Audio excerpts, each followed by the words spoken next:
Learning Measure TV, a science and engineering podcast with emphasis on measurement, brought to you by David Archer and LearningMeasure.com. Episode 23, Loose Ends.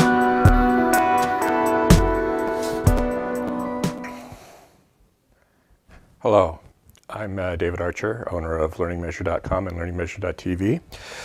LearningMeasure.com is a subscription-based training website where training and consulting services are available.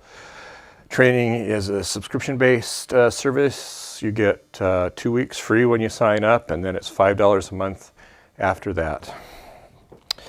I'd like to announce 2 new courses in the course catalog. Measurement 111, inspection, measurement, and test equipment specifications, and Quality 150, Quality Tools 1. The Quality Tools 1 is the first of an 8-part series we're working on of courses on the 7 basic tools of quality as defined by Ishikawa and is part of the ASQ CCT body of knowledge. Look for some more of those courses as the weeks go on. Okay, last week I went to the Measurement Science Conference in Anaheim. It was an interesting conference. There was lots of interesting exhibits and lots of interesting papers presented. It was pretty good. As a result of that, I might want to change some of what I'm doing here on the podcast and on the main site. One of the things that a lot of people were worried about is demographics. What's going on right now is, of course, the baby boom starting to retire, and I've heard some people were saying that they were making that, like, in the next 5 or 10 years or something, that 70% of their workforce would retire. And some of them it's less, some of it's more. But a huge percentage in the next, say, 5 years are going to retire, and a lot of knowledge is going to be lost. So, and especially some of the old stories of what's going on in the measurement field, in particular metrology.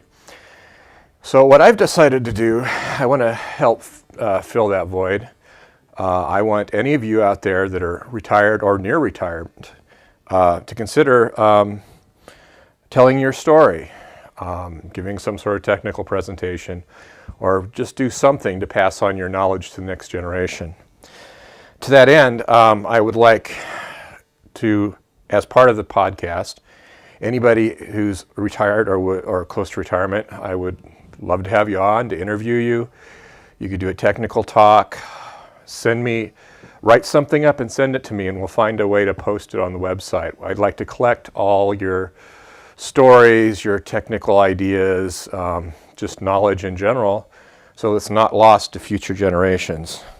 So, like I said, I want you to, if you're interested in this, tell us your story. Send me a video, send me an article, write up something, send me an email. Like I said, I'd love to have you on the podcast. I interview you in a technical talk. And just history. I'd like to get some history so that all that is not lost for the next generation. Also, and as part of the Measurement Science Conference, I met a lot of people that I might be interviewing on the podcast in the future. I want to do more with that and more technical presentations. Again, so that we can do knowledge transfer to the people new to the field, since that's a real problem right now, that there's not a lot of new. Not only are the old timers retiring, but they're generating less and less engineers every year out of our schools, and I don't know how we can, engineers and technicians, and we need to figure out a way to solve that problem. But like I said, we want to capture that history here, and the NCSL's wanting to do that. But yeah, if we can capture some of the history of you people out there, it might even turn it into training materials for the next generation. I'm also interested in you guys near retirement or retired. If you are interested in becoming part of our consultant network, would like to be able to offer your services to potential customers as sort of a part-time job if you're interested. If you are, go to the main website and go through the process of registering as a consultant, or just send me an email and I'll help you through it.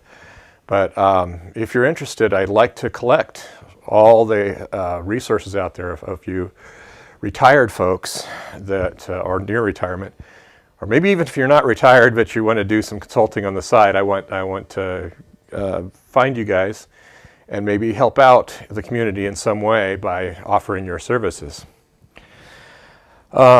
Yeah, it was a great conference. It was very interesting. I recommend anybody in the measurement field of any of metrology or just measurement and test to head out to the Measurement Science Conference once a year. Next year it's going to be again in Anaheim in March at the Disneyland Hotel. The only other thing I wanted to talk about was a little follow-on of the last talk on spectrum, and I would like, again, you guys to give me feedback on what to do next, but I have a few other things in mind for the next one, if not. So, okay, what I wanted to cover was, okay, let's say we're going to look at a spectrum of a specific case. Let's say you have a pulse coming along, and for simplicity of the math, we're going to have it start at some time minus t over 2 and t over 2. So the pulse width of the pulse, that's the word, pulse width, is t, capital T. What is the spectrum of that? Well, the spectrum, we'll worry about the constants. It's an integral from minus infinity to infinity. Oh, let's call this function f of t, or no, let's call this function f of t. So it's the integral of f of t e to the minus I omega t dt. Okay, so, well, let's give this an arbitrary amplitude. Let's call this amplitude A. So what this is it turns this integral into, since it's 0 here and 0 here, you might as well not go from infinity to infinity. This is equal to the integral from minus t over 2 to t over 2 of e to the I minus I omega t dt. A, I should say, A. Some constant. And a couple episodes we talked about that. Well, what is the integral of e to the I omega t? Well, the integral, as we talked about last time, is basically the area under this curve, kind of, or you break it up into boxes, you can sum them up. But you want a function that whose derivative is this exponential function that gives you the integral. That's what the integral gives you. So you want a function. Turns out that the derivative of e to the minus I omega t, right, is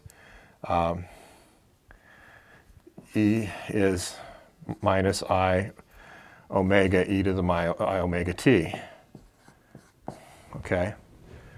So if you divide that by I omega, minus I omega, so we get e to the minus I omega t over I omega t.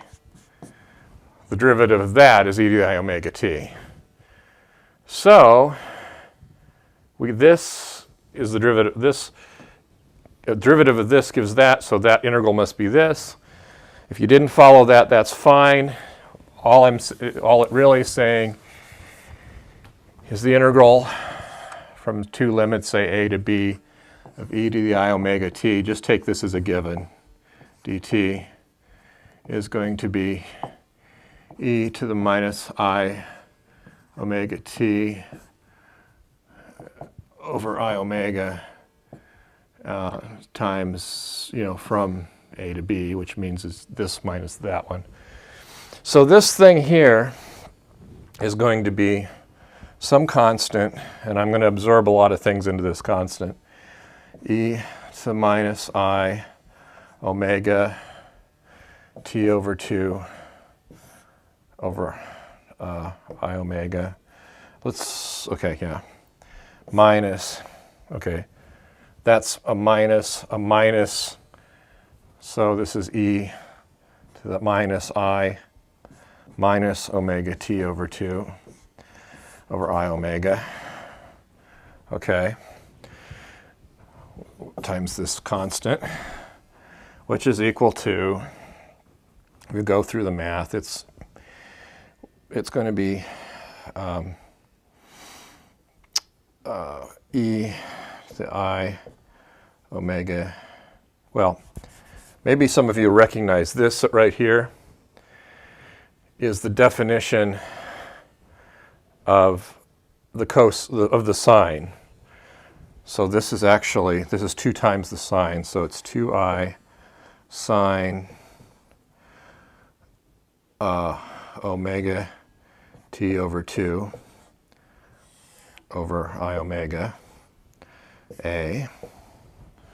Okay, so the i's cancel, and I should point out that this is because in a previous episode, e to the ix is cosine x plus I sine x. Okay, so you can look at this, from that you can figure out the sine is this thing here, okay? So what we've basically said now is that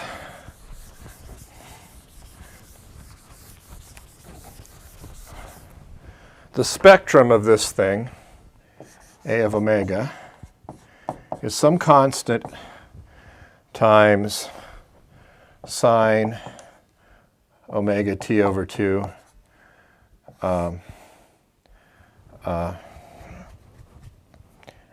omega over omega. Or you might have heard someone use the phrase sine x over x spectrum. That's what this is.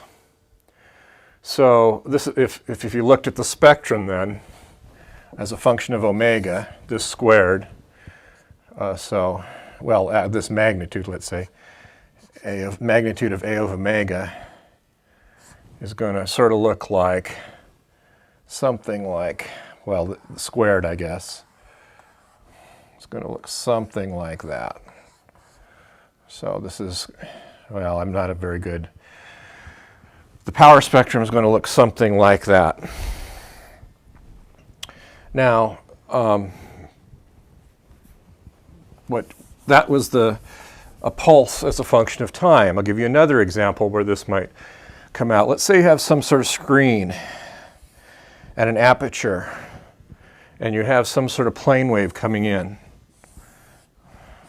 this way. So it's coming this way through the aperture. Well, your field is 0 here. It's going to be basically some constant value from here to here, and it's going to be 0 here. So what's going to come through here? Well, we've said before in previous things that the far field pattern of an antenna or an acoustical sensor or something like that, an acoustical transducer, let's say this is an aperture of some antenna, you're going to have a spectrum. The far field spectrum is a Fourier transform of the aperture distribution. So you're going to get some sort of thing that looks like this, where this is sort of another sine x over x thing. The mathematics are the same. So this idea of spectrum gives you, frequency components in a pulse, or it'll give you the angular spectrum of an antenna. Mathematics are the same. That's one of the useful things of Fourier transform.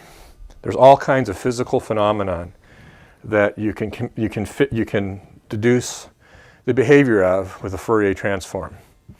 It even gets interesting when you talk about the basic physics.